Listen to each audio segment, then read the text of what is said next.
A respected school teacher goes missing after being seen at a taxi rank in Nkandla. The next morning, her body was found with multiple head injuries, and the court would later hear that she had been forced to consume poison and then attacked with an axe.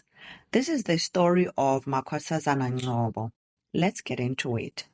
Makhosazana Ngcobo was a 41-year-old school teacher from the Madiana area of KwaZulu-Natal, near Nkandla.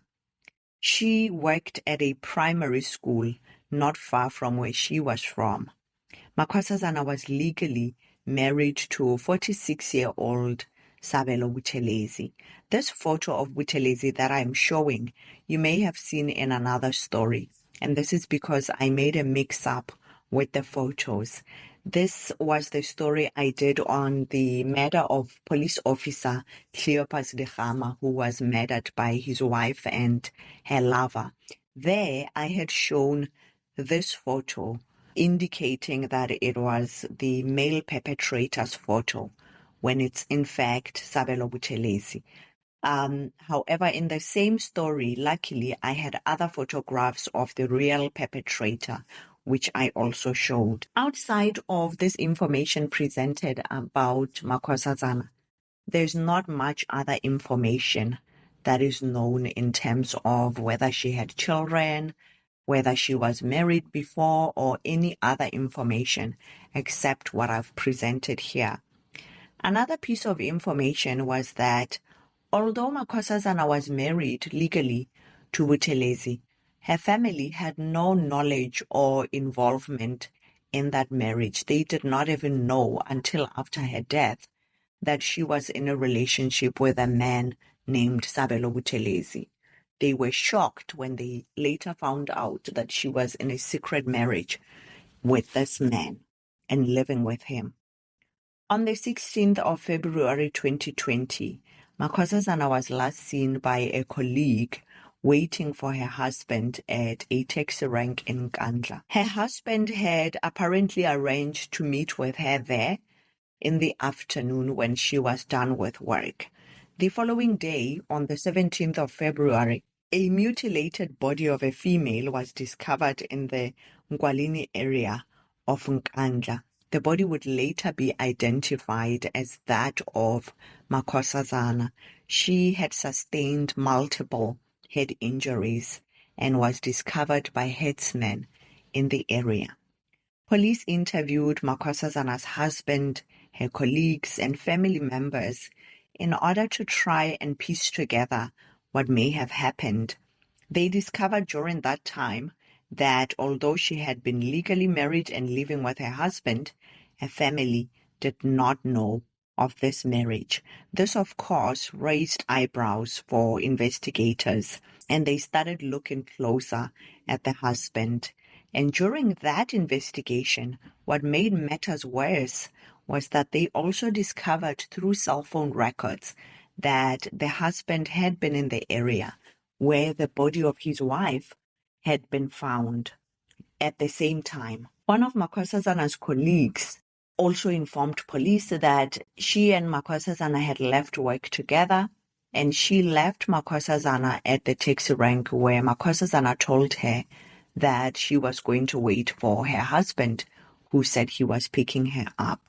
Hearing that he might become a person of interest or even a suspect in his wife's murder, Sabelo quickly made a run for it, crossing provincial borders until he reached Mpumalanga, where he hid in a friend's place while preparing, allegedly, to cross the border into Mozambique.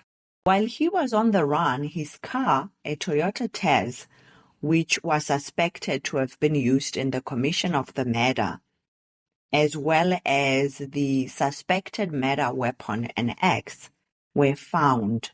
And through police investigation, Makhosazana's blood was found in the car and on the axe, and fingerprints also found, indicating or confirming rather that Sabelo was implicated in the murder of his wife. If you are intrigued by my storytelling, Please remember to like this video. That is one of the biggest ways you can support the channel, along with watching the ads.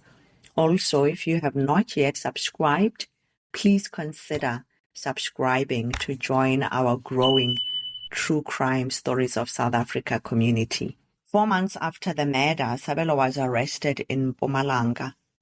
And this is where much of the details of the crime came to the fore. Although Sabelo did not speak and maintained his innocence. Through eyewitnesses who had seen Sabelo on that day, 2 accomplices were added to the charge sheet, who were the 2 men that allegedly were in the car with Sabelo along with Makhosazana, and would have been the ones that committed the murder along with Sabelo. These were Sphamandla Ntshingila, 46, and 36-year-old Tselani Buthelezi. The investigation revealed that on the day of the murder, Sabelo had arranged to meet with Makhosazana, as found out through the colleague. But before he picked her up from the taxi rank, he went and picked up the 2 men, and then they drove together to go and pick up Makhosazana. Then while with her, they drove around in circles around the area of Nkandla until it was dark. It is not clear whether at this point Makhosazana knew that the men had the motive to kill her, or whether she understood the driving around in circles to mean something else. However, under the cover of night, the men physically assaulted Makhosazana, forcing her to consume a poisonous substance and then waiting it out. When she did not die, they then used an axe, striking her multiple times in the head, ending her life. After the attack, they threw her body in a remote area, not far from the taxi rank where she had last been seen. Another eyewitness also came forward, informing police that Sabelo had approached him seeking poison, and this witness indicated that he had given Sabelo a weed killer, which is the poison that they forced Makhosazana to drink. The 3 men went on trial in 2023 and were all found guilty of murder in the Nkandla Regional Court in November of 2024. All 3 men were sentenced to life in prison, which, as you know, in South Africa, they will be eligible for parole after 25 years. The biggest question that remains, though, is why there was no life insurance policies that Sabelo had taken out on Makhosazana, at least not under his name. If he had taken it out, then he had taken it out under someone else's name. But police could not find a life insurance policy. Further, there is no evidence that Sabelo benefited in any way from the murder of Makhosazana. It is just mind-boggling that he may have committed this murder seemingly without a motive that is clear. And because her family did not know of this relationship, let alone the marriage, they had no way of giving police information about the type of relationship these 2 had, whether it had been abusive at one point or another. So many different questions remain. What are your thoughts on this case? Share them in the comment section below, which is sure to generate an interesting dialogue. Thank you so much for watching, and I hope to see you in the next one.